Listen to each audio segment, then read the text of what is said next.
The first domino to fall in free agency, which is what caused the NBA to go into frenzy, is this Luka AD trade. Which I start off with with that trade. It's a more lateral trade than people are talking about. Um, yes, Luka is a generational talent. Let's not get that confused. But we please cannot forget that this is Anthony Davis that they traded for. This very same Anthony Davis, yes, he is FMLA All Star for sure.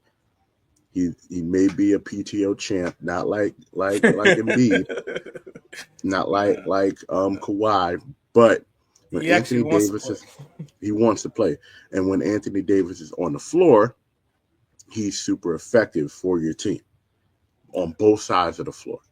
And with this trade to Dallas, this now gives Anthony Davis a chance to play with.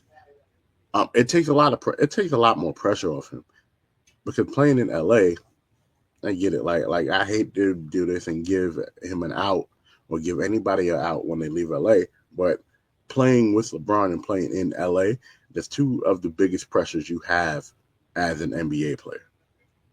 And him going to a smaller market, not a small market, but a smaller market in Dallas, and getting to play his natural position at the four with two very bouncy bigs behind him, with a shooter like Clay, with a point guard like Kyrie, the Dallas Mavericks are dangerous, and the most important thing to Dallas would be their health.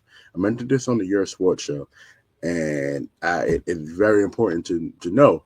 Yes, Dallas is in, I believe, the 11th right now, right? If I'm not mistaken, they are in 11th place.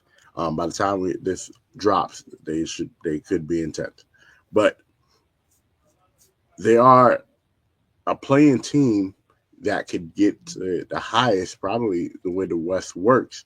They can get to fifth. And with that being said, on the Lakers side of it, the Lakers now have a chance to mold a generational talent with one of the greatest talents of all time. Um, with Luka now being taught proper conditioning, how to see the game in a different way, and even more efficient way to get your teammates involved and to make sure you get yours. A way to stay on the court and be healthy. And I think the Lakers, even though they kind of gave up a lot this deadline, they didn't give up too much.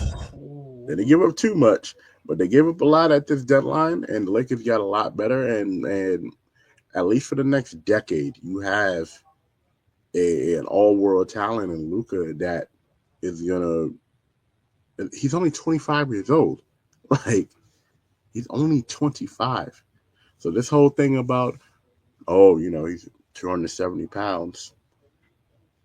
If I look like that at 270, I'm cool. I'm cool. Same. I'm cool with that.